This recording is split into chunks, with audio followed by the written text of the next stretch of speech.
Hello, it's Holly and Allison again, talking with you for Child Abuse Prevention Month. Today, Allison is going to give us some tips about teaching your kids about body safety. So, Allison, take it away. All right, thanks, Holly. Hi, guys, again, it's Allison. Today's topic's a little different. We're talking about how do we talk about body parts, and then how do we talk about appropriate touching or body safety? How do we keep our bodies safe? So let's just start with how do we talk about body parts? Body parts are an anatomical part of us, a biological part of us, so we would encourage you as caregivers, safe adults in their life, to go ahead and teach your child the anatomical name for their body parts. So when we think about where disclosures can get confusing or whatever, is a lot of times there's an embarrassment or a shame or just a not willingness to really call body parts what they are. What happens though if that is to take place? For example, having a vagina or vulva or the vulval area called like cupcake or cookie, is that if a kid starts to talk about somebody touching their cupcake or their cookie, it's really confusing for somebody who's not in their life, like mandated reporters, friends, confidants, teachers, social workers, to understand what that kid is saying. And that kid actually may be saying something that is very important, but because it has like a pet name, it's just misunderstood. And so therefore nothing is done. So in order to kind of counteract that, the CAC, also here at the CAC, we encourage you to use the actual anatomical names for body parts. The reason for that being is then if they go get an exam by a medical professional, if they're talking to somebody else, there's no confusion about what part of their body was touched inappropriately or, things of that nature. So when you think about anatomical parts, what do we mean? So when you talk about chest, you can also say chest or breasts. When you're talking about penis and testicles, like sticking with penis, testicles, there's also scrotum, vagina, vulva, vagina being the internal part of our body, the vulva being the external part, and then you've got butt and anus. So the butt being, again, the external part, the anus being more internal. The reason it's important for children to know these terms, know where they're located on their body, and be comfortable talking about it is because it goes into what's appropriate and what's inappropriate touch. And how do we figure that out? And so part of the way we figured out is that in an ideal world, no one would be touching your chest, breasts, penis, testicle, scrotum, vagina, vulva, or butt or anus without your consent. Children, on the other hand, could be at a developmental stage where they don't really understand consent, or they're with an adult that takes advantage of that they're in a powerful position. So how do you talk to them about what's appropriate and what's not appropriate? So sometimes the way we talk about it is like when you talk to a kid, you can talk to them about how do you feel when you're keeping a secret versus how do you feel when something is a surprise.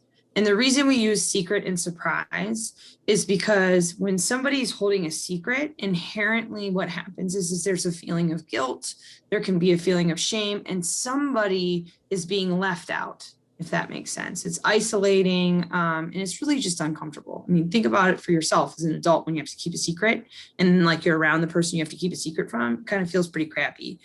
And kids are aware of that. And then when you think about a surprise, surprises are similar to secrets, but no one gets hurt. Everyone's excited about it. Everyone's looking forward to it. So like surprise birthday party, things like that, and again, kids understand that as well, because those are things they look forward to, birthday parties, things like that.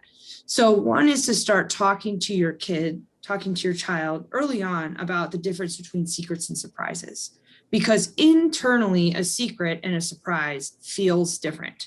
And your kids know the difference. And so you just need to help them label that.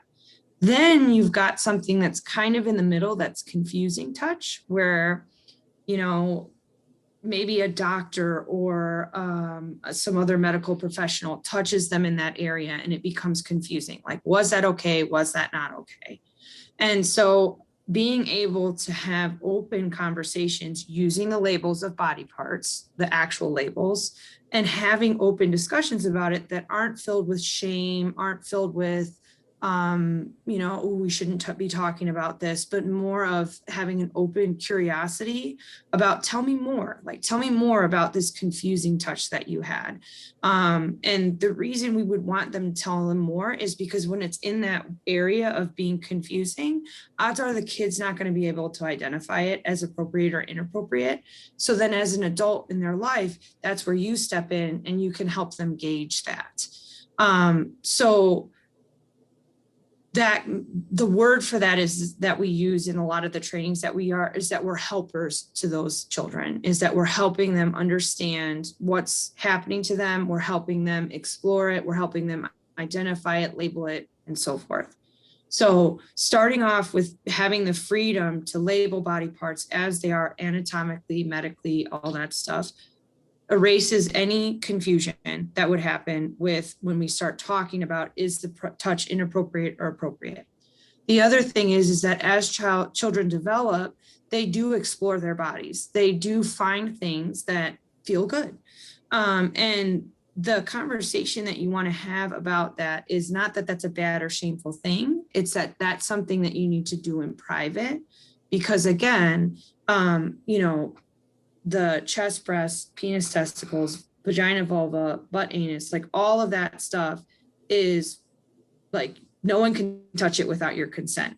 So if you find your kid has found that a certain touch is pleasurable and they continue to do that behavior, the conversation doesn't revolve around shame or guilt. It's more of, we do that when we're in private by ourselves. And so it really can be as simple as that. The other thing is that talking to them about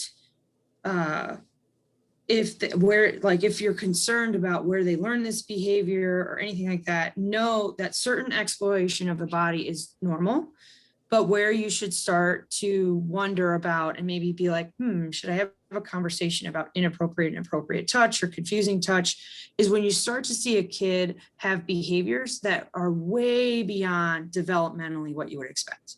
So, having a small child reenact like sexual positions, for example. Small children don't think about sex that way. Even their body, when they're exploring their body and they find something that feels good, it's literally just that. It has actually nothing to do with sex, but it is a sexual behavior, if that makes sense. So when you start to see these things, how do you suss out what's normal sexual development? What's, a red flag that my child has been inappropriately touched or is being abused or whatever? Starts with having the conversation about anatomical body parts, and then saying, how did you feel when this body part was it like a secret? Was it like a surprise? Was it in the middle? And then also, who was the person touching that part of your body? If it was yourself, that's one conversation.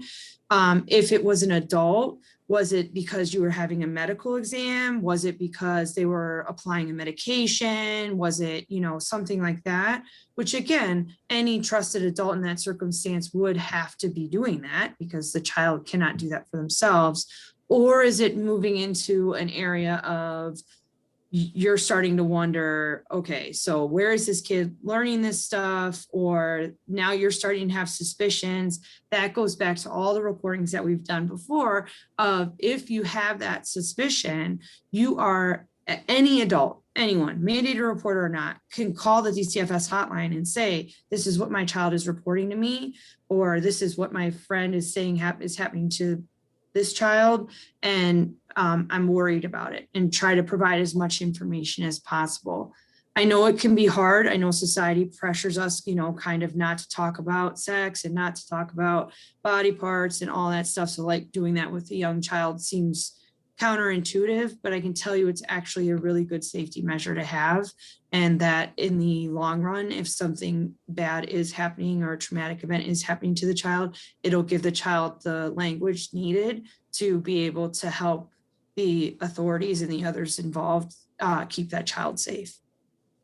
Thank you so much, Allison. Before Allison and I started this video, I was saying how I am a new mom and I'm trying my hardest to always use the appropriate terms. And even though my son is only 17 months old, you get comfortable with it, you get used to it. Don't be afraid to say it because it's just a body part. So that concludes our final video for the series. Hopefully everyone found something interesting or useful information throughout the videos. Of course, if you have any other questions, you can always reach out to the CAC. Our website is cachelps.org. You can fill out a form on there and get in touch with one of us that way, or visit us on our Facebook page, our Instagram page, leave a message and someone will help. Thank you again, Allison, for helping, and everyone enjoy the rest of your days.